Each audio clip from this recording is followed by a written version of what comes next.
Welcome to the Robin's Nest with glass artist Robin Hoerth. I'm Liv Wessel, and today we're going to make a jellyfish ornament. So we're going to be making a very fancy jellyfish ornament.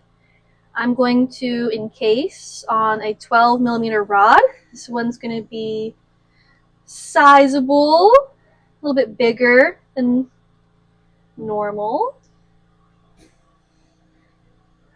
Tiny things just break a little bit easier. I'm going to use gold ruby. This is the cap of my jellyfish.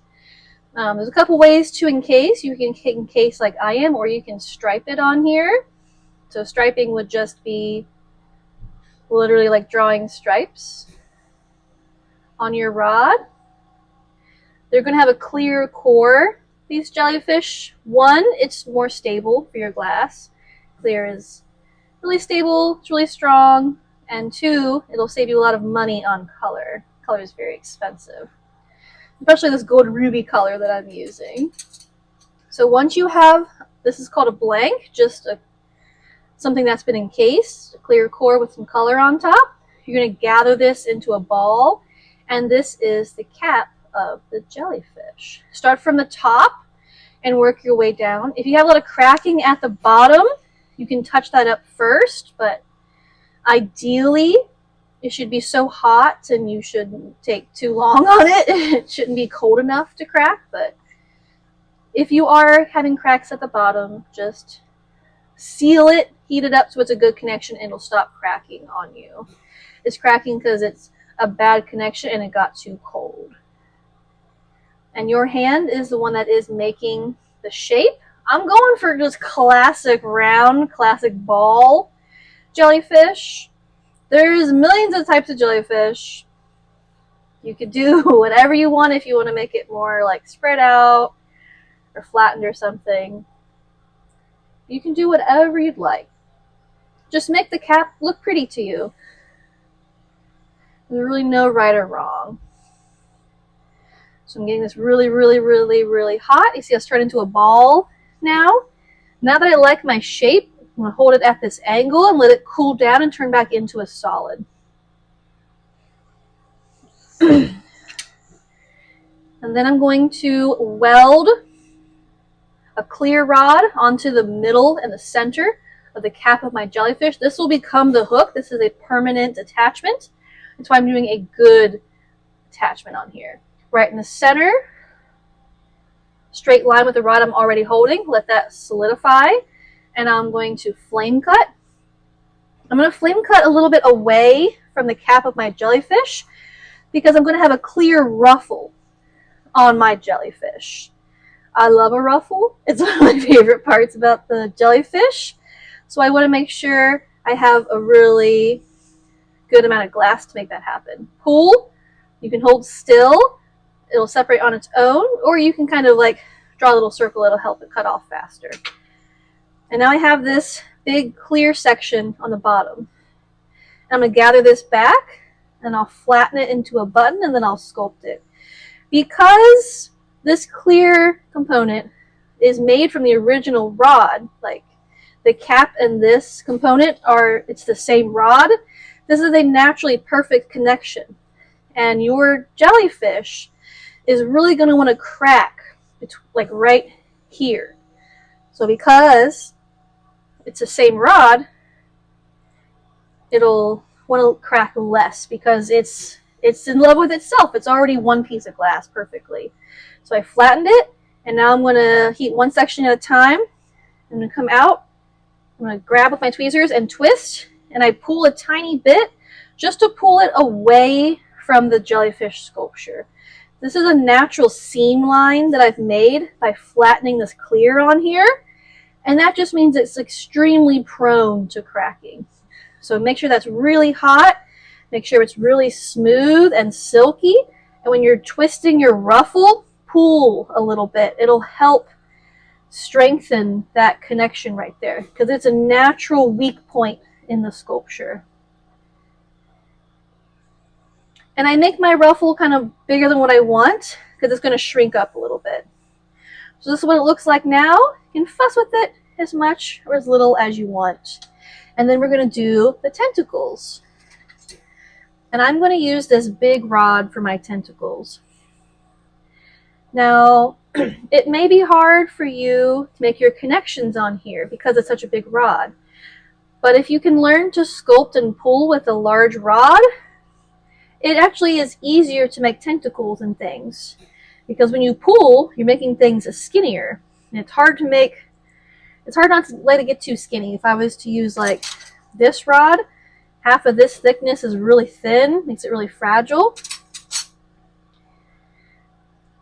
So it's just something to think about.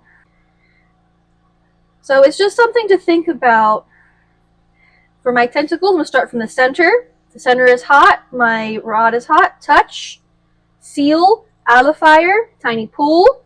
That tiny pull, however thin that pull is, that is how thin your tentacle will be.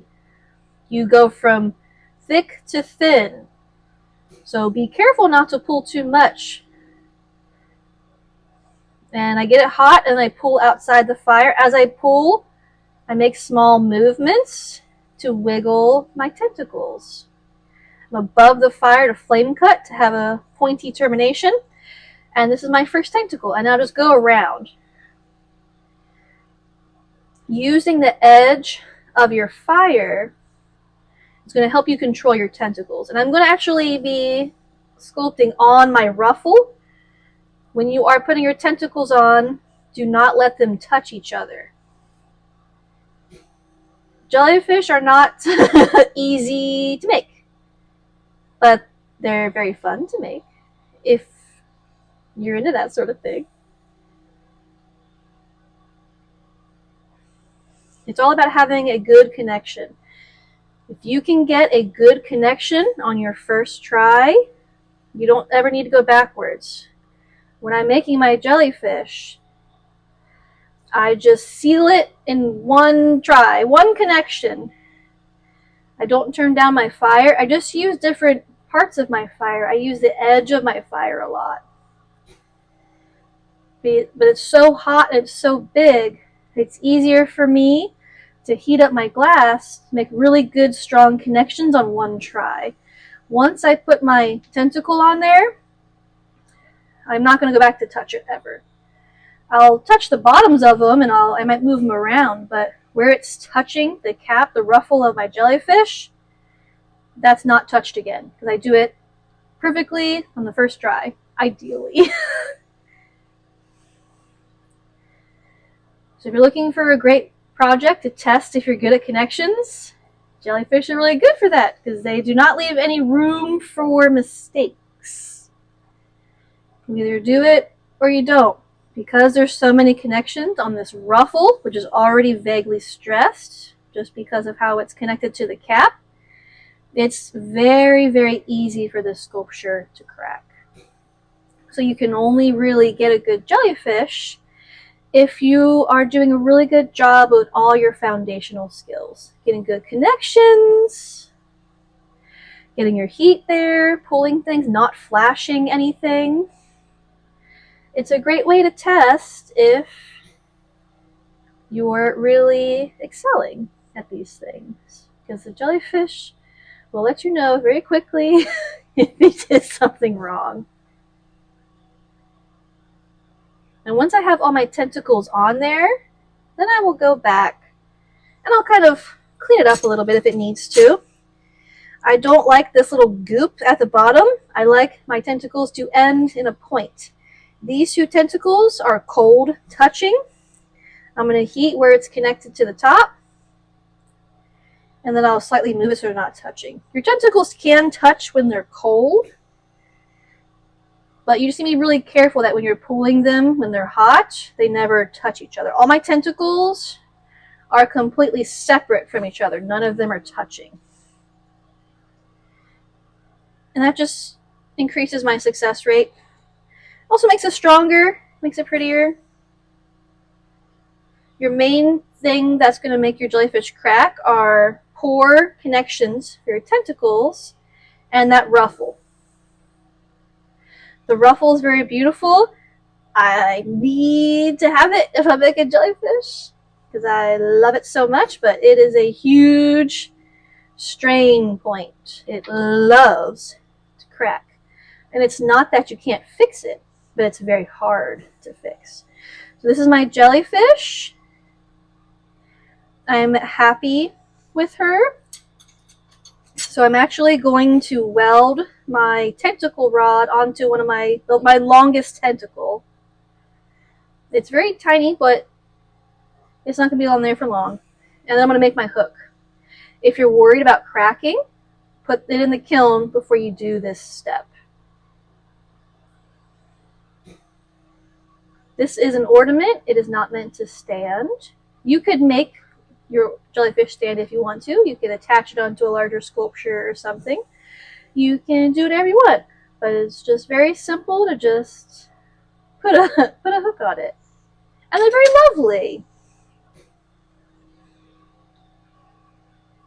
Pick your best side for your front. I bend the hook towards the back.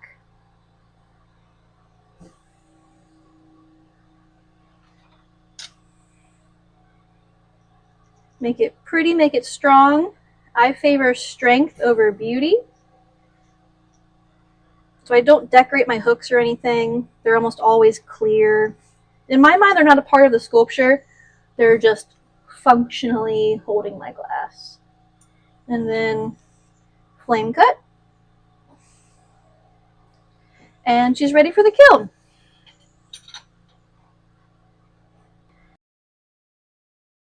Thanks for watching, and if you enjoyed this video, please like and subscribe. It really does help to support us. You can also find more of Robin's work at robin-glass-studios.com.